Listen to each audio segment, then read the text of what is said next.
My inspiration behind my short film Gone. So, Gone is the fourth film of my portfolio project, and it's slightly different compared to the other films. So, I'm going to talk about what inspired me to write Gone. And if you haven't seen Gone, you know what to do. Go ahead and see my short film.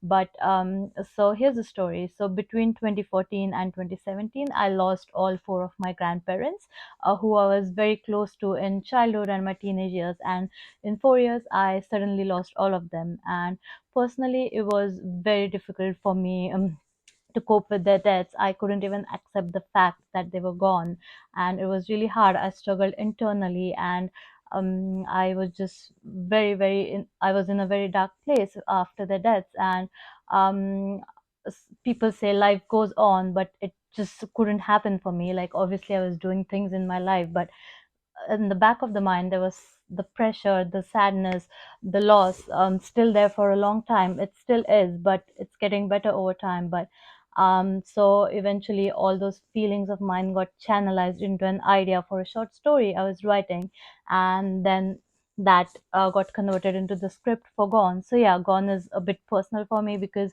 it's it depicts how hard it is to cope with the death of your loved ones. Sometimes people say life goes on and things like that, but it's not always easy to accept that fact, and it's not easy to move on.